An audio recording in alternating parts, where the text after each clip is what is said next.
네, 안녕하십니까? 달달한 부동산 이야기 달보티브의 양문영입니다. 네, 지난 목요일 날 정부에서는 2020년 주거 종합계획에 대해서 발표를 했는데요. 어, 많은 내용이 그 계획에 담겨 있었습니다. 그런데 그 중에서 그 제 눈에 띄는 중요한 변화가 있었는데요. 그게 임대차 신고제를 도입하겠다는 겁니다. 정부가 임대차 신고제를 도입하기 위해서 올해 안에 법을 개정하겠다는 강한 의지를 표명했습니다. 그러면 임대차 신고제가 뭔지 먼저 한번 살펴보도록 하겠습니다. 전월세 계약 시에 30일 이내에 시군구에 신고를 하라는 겁니다. 아시다시피 우리가 주택을 매매할 때 계약 후 30일 이내에 시군구에 지금 신고를 하고 있지 않습니까? 그런데 앞으로는 전월세 계약 시에도 30일 이내에 시군구에 신고를 해라, 신고를 하게 하겠다라는 겁니다. 그래서 그 내용을 보면 공인중개사가 거래에 관여를 했을 때는 공인중개사가 신고를 하라는 겁니다. 공인중개사에게 의무를 부여하도록 하겠다는 거고, 임대인과 임차인이 직접 거래 시 이런 때는 임대인이 신고를 하라는 겁니다. 임대인에게 신고 의무를 부여하겠다는 겁니다. 그리고 신고와 동시에 확정일자를 해줄 거고요. 보통 확정일자는 우리가 주민센터에 가서 확정일자를 받지 않습니까? 그런데 전월세 계약을 신고를 하면 신고와 동시에 확정일자를 자동으로 부여해 주겠다는 거고, 그 확정일자를 받으니까 보증금 우선 변제권도 또 인정해 주겠다는 겁니다.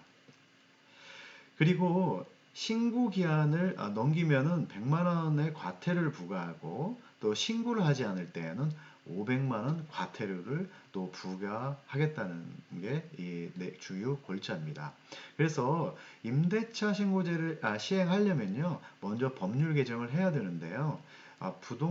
이 정부는 올해 말까지 부동산 거래 신고 등에 관한 법률을 개정하겠다라는 겁니다.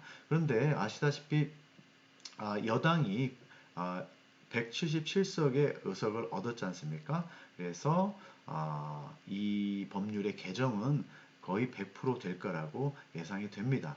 그래서 이 법률이 개정이 되고 공포가 되면 1년 후에 효력이 발생합니다. 그래서 2021년 말에 임대차 신고제의 효력이 발생할 거라고 예상을 하는 겁니다. 그러면 왜 정부는 임대차 신고제를 시행하려고 할까요? 그 내용을 한번 잠깐 살펴보면 임대소득 과세를 현실화하겠다는 겁니다. 그 한국감정원 자료를 보니까요. 지금 우리나라 전체 임대용 주택이 약 673만 가구 정도가 되는데, 그 중에 한 23%인 150만 가구만 임대 정보가 파악이 되고 있다는 겁니다. 서울 같은 경우에 임대주택이 약 118만여 가구 되는데요. 그 중에서 41.7%만이 임대료가 파악이 되고, 지방 같은 경우에는 좀 더 심각합니다. 약 한 478만여 가구가 임대주택인데요. 임대를 하고 있는데, 그 중에 약 21%인 99만여 가구만 임대료가 파악이 되고 있다는 겁니다. 그러면 서울 같은 경우는 한 약 60%, 지방은 약 80% 정도가 더 임대료 파악이 필요하겠다는 거죠. 그래서 이런 제도를 실시함으로써 임대 정보를 축적하고, 그러니까 전산화해서 임대 정보를 축적하면 임대 시장이 투명화되고, 또 정부 입장에서는 세수를 확보할 수 있는 효과가 있다라고 보는 것 같습니다. 그리고 두 번째로는 보통 임차인 보호 3종 세트라고 해서 우리가 임대차 신고제 플러스 전월세 상한제와 계약갱신 청구권을 말하는데요. 그 전월세 상한제와 계약갱신 청구권을 시행하기 위한 사전 단계가 아니냐라고 의심을 받고 있습니다. 그래서 그럼 전월세 상한제는 뭐냐면, 전월세를 재계약할 때는 전월세 인상률을 5%로 한정하겠다는 겁니다. 보통 상가 임대차법에서 보면 지금 이 제도를 실시하고 있는데요. 그 상임법에서 시행하고 있는 이 제도를 이제는 전월세 계약에도 적용하겠다라는 게 이게 전월세 상한제 내용입니다. 그리고 현재는 우리가 전월세 계약을 할 때 2년이잖아요. 그런데 이거를 2년 더 늘려가지고 4년까지 계약을 할 수 있게. 그래서 2년 만기가 되면 임차인에게 한 번 더 연장할 수 있는 권리를 주어서 4년까지 전월세 계약을 연장할 수 있는 제도가 계약갱신 청구권입니다. 그래서 전월세 상한제와 계약갱신 청구권을 시행하려면 먼저 그 사전 조치가 뭐가 필요하냐면 이렇게 임대차 신고제를 통해서 임대 정보가 축적이 돼야 되거든요. 이게 전산화가 돼야 되니까 먼저 임대차 신고제를 시행을 하고 그 다음에 이게 어느 정도 시간이 가면서 축적이 되면 이 두 제도가 시행되지 않을까라고 의심을 받고 있는 겁니다. 그러면 임대차 신고제가 시행이 되면 각 시장의 주체들한테는 어떤 그 영향이 있을지 한번 보겠습니다. 정부 입장에서는 세수 확보되는 거죠. 그리고 전월세가 안정화되는 효과가 있다고 봅니다. 지금 우리가 코로나 문제라든지 또 코로나로 인한 경제가 굉장히 안 좋아지고 있잖아요. 그래서 정부에서는 재정을 많이 풀고 있어요. 그래서 그 얘기는 뭐냐면 세금을 많이 사용하고 있기 때문에 세금이 또 많이 필요하겠죠.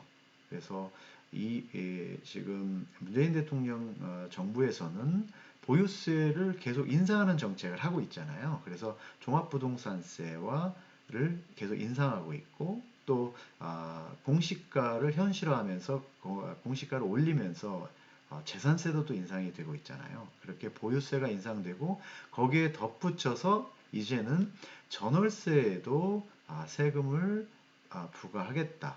그래서 이 임대차 신고제를 시행하겠다라는 강한 의지를 보이는 것 같습니다. 그리고 임차인 입장에서는 좋죠. 임차인에게는 제일 좋은 제도라고 봅니다. 그래서 주거가 안정이 되고 전월세도 안정이 될 거라고 보는 거죠. 그런데 임대인 입장에서는 점점 안 좋아지는 것, 나쁜 소식만 이렇게 들리는 것 같습니다. 벌써 이렇게 임대차 신고를 하게 되면 소득이 노출되잖아요. 소득이 노출되는 것을 제일 싫어하시죠. 아, 그래 소득이 노출되면 결국엔 다 그거에 관련된 세금을 내야 되기 때문에 그걸 싫어하는 게 엄연한 사실입니다. 그런데 이렇게 되면 소득이 노출되고 또 소득이 노출되면 여러 가지 그 안 좋은 효과들이 있어요. 임대인 입장에서는 벌써 이게 노출되면 뭐 예를 들면 건강보험료도 인상이 되게 됩니다. 그래서 그 후폭풍들이 쭉 있거든요. 그걸 아는 임대인 입장에서는 싫겠죠. 굉장히 안 좋은 소식인 것 같고요. 그리고 임대인 입장에서는 이제는 보유세와 이러한 전월세에 대해서도 세금을 물리겠다고 하면 이런 이제 집을 여러 개 가지고 있는 거는 회피하게 하지 않을까 이런 생각이 듭니다. 그러면 시장 입장에서는 어떨까요? 전월세 시장 입장에서는 전월세 공급이 위축되는 효과가 있을 거라고 또 예상이 되기도 합니다. 어느 정도 일리가 있다고 봅니다.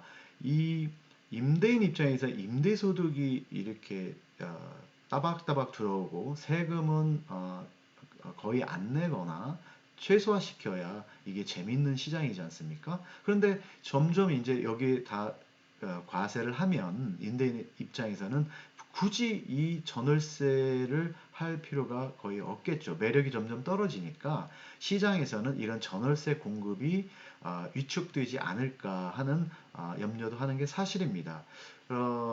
저도 개인적으로는 공급이 줄어드는 효과가 있기 때문에 안 좋은 효과가 분명히 공급이 위축되는 효과가 있을 거라고 생각이 되는데요.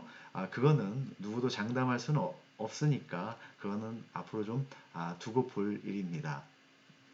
네, 이상 오늘은 그 임대차 신고제가 뭐고 또 정부가 왜 임대차 신고제를 실시하는지 또 임대차 신고제가 각 주체들에게는 어떤 영향이 있는지에 대해서 간단히 살펴보았습니다.